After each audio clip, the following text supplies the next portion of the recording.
Hello everyone and welcome back to our survival series. In this episode we're going to set up a new node for our game, and we're going to make in the node for the stone. So that way we can mine stone from a node and collect it into our inventory system. So let's get started. Alright, so the last time we were here we were making our nodes, or at least started making our nodes, so we could swing at them and they disappear. But now we actually want our nodes to actually give us some resources in return and make them stand out a bit from each other.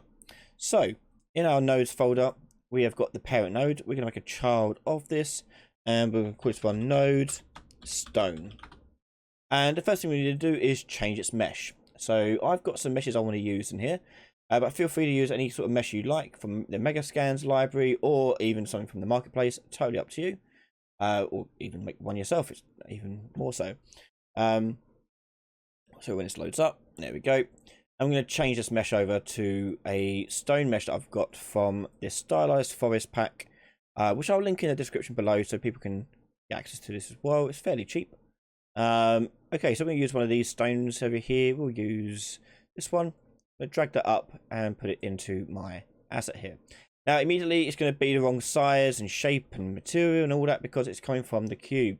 So what I want to do over here is go back to its elements and change that to the default texture. Yep. And I'm going to change its sizing and scale here to the default 111 sizing as well. Okay.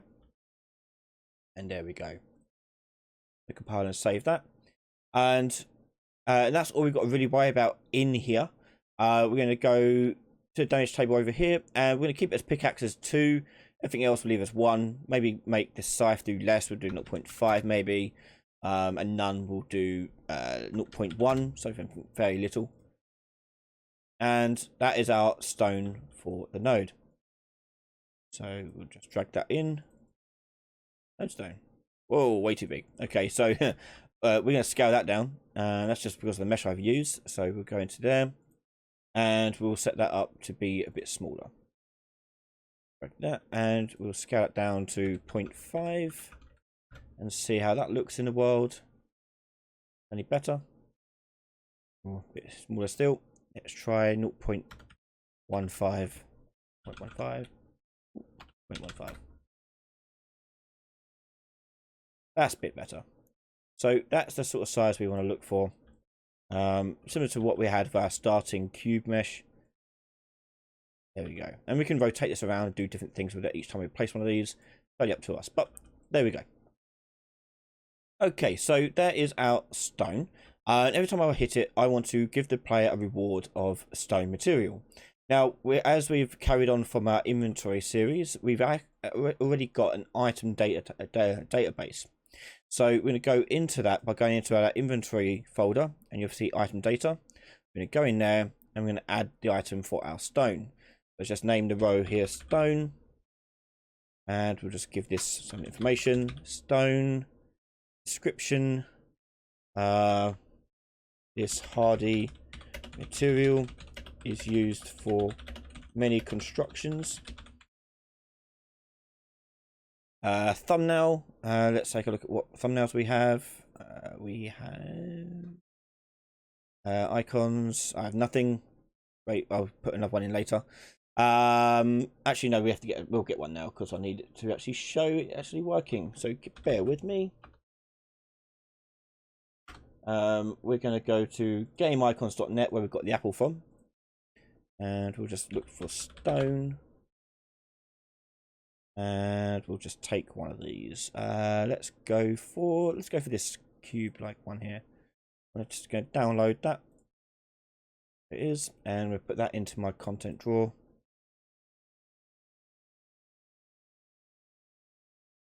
Okay, stone block. Let's just name this one stone T, and we'll make that the icon. Yeah. So the item class for this, we want to put in the actual item that gets dropped on the floor. This is useful in case we want to drop it on the floor later on. So let's create an item for this, and we've got the apple already. We're going to make another one such as this by going into our test item and creating a child of it. doing stone. And we'll put in a very small cube in here for our stone. In fact, actually, let's put actual stone mesh in there. Pick one of these and make it very small, like this. Right. Okay. And I'm going to go over to class defaults. Nope, I'm going to leave it like that. Yeah, just go to item data table and just set that to stone. There. Okay. Stack size, we're going to put in 10. And item effect is going to have no effect. It's just a resource that we'll use later on for when we're building. So our stone is done there. And in our item data, it's done there too. So now we have to give our nodes their resource they're going to give out. Now at the moment, our node does not have any way of assigning a resource or resources to it. So what we're going to do is we're going to go over to our node parent. And open it up. And in here, we're going to add a variable for resources. And this would be an array of actor classes. Now, immediately, we're not worried about, actually not actor class, sorry, names, names, array. Now, at the moment, we're just going to have stone in there, but this does give you the option to put in other stuff, such as gems or other things that could be more random, if you want to make rarer items for that. But for now, we're just going to make it a simple array with just stone in it. So I'm going to go and hit compile on that and save that. And then go over to a node stone. And on a node stone now on class defaults, we should be able to see resources as an array option in the class defaults. We can click on this and we can type in the name of our stone item inside the data table. So stone. Okay. Okay, so now we want to decide how we give the resource. Now, resources, we're going to give it every time it takes a certain amount of damage. So on the stack component is how we're tracking our health value. You see over here, we've got health 500, max health 500. And what I want to do is set up an event that triggers out and says when it takes damage. Okay, so let's open up our stack component by right clicking on it and go edit stack component. And in here, we're going to create an event dispatcher. And in here, we're going to take on damaged. And this on damaged event is going to spit out the actual health they currently have. Then we go to inputs, set up a float for health. And we're going to take that here. And I know we're print stringing, we don't worry about that. We just want to put in that on damage here for that. And we want to plug in the current health into there. So that stat component is now telling when it takes damage. So if I go back to my node, I can go to my stat component, and on here on the right hand side, you'll see the event on damage as a clickable option. Click on this, and so this will happen every time we take damage.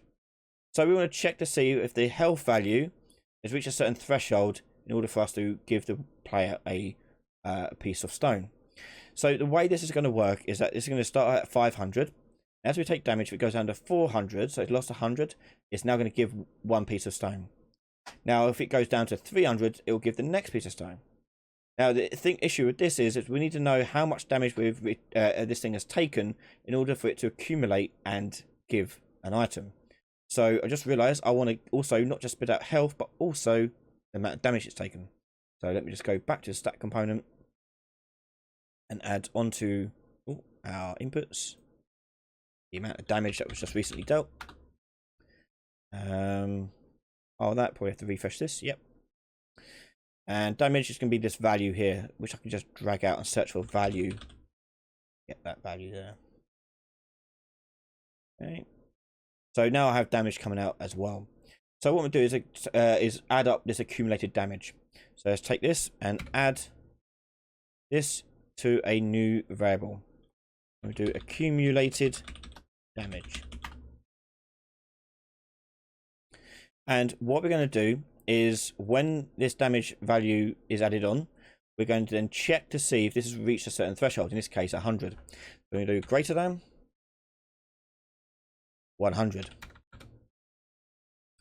and put that into a branch. Now, if it is greater than 100, we want to output and give the player some rewards. So at the moment, it's just doing greater than 100. What I want to do is I want to do a division of 100. And when I divide by 100, that's going to give me a whole number based upon what it is. So if it's 250, it'll output 2. So I want that to give me do a for loop basically for as many of these as we have. So we're going to go into a for loop, and the first index is 0. The last index could be this division -1, and it has to be -1 because this first index is 0. So it starts at 0, so it goes 0, 1, get 2 spins of it. I'm going to put that in there and take that down to 1. So, okay, now for the fun bit.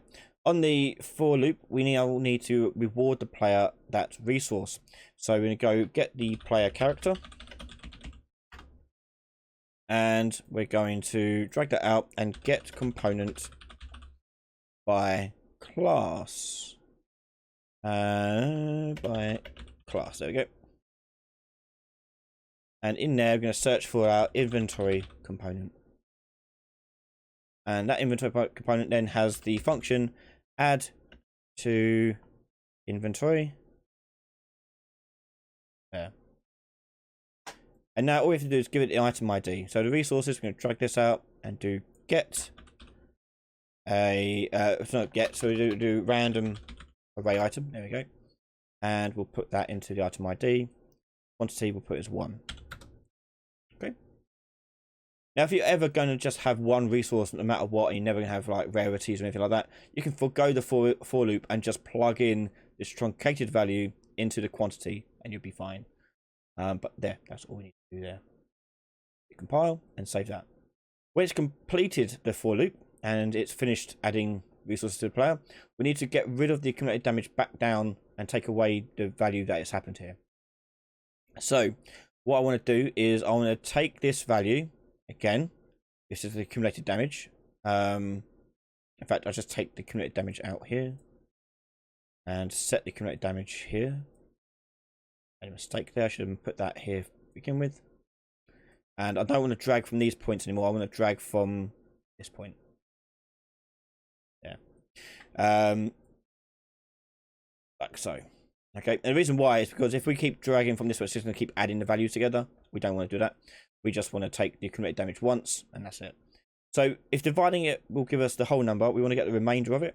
So we're going to do modulo, which is a percentage sign, and put in 100. And this, it will make now the new accumulated damage. Basically saying how much damage does it have left. So again, go back to our 250 example. If it's got 250 accumulated damage, we'll get 2 resources and 50 left over, meaning the accumulated damage is now 50. And if we hit again for another 250, it will become 300, therefore giving us 3 resources. And so on and so forth. Okay, and that's all done there. Oh, whoops, sorry, this is meant to be not on false, but on the completed here. We need to do the for loop, and this needs to be actually called that. I'll save that. Okay, yeah, okay, so now if I go into the game and destroy this boulder,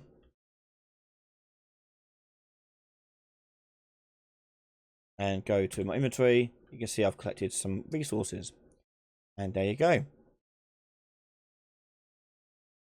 And there you have it. We have now got a basic node stone ready to set up to add extra features to. And speaking of those extra features, in the next episode, we're going to add the ability for it to not only decrease in size, but also explode into a shower of pebbles with some Niagara effects.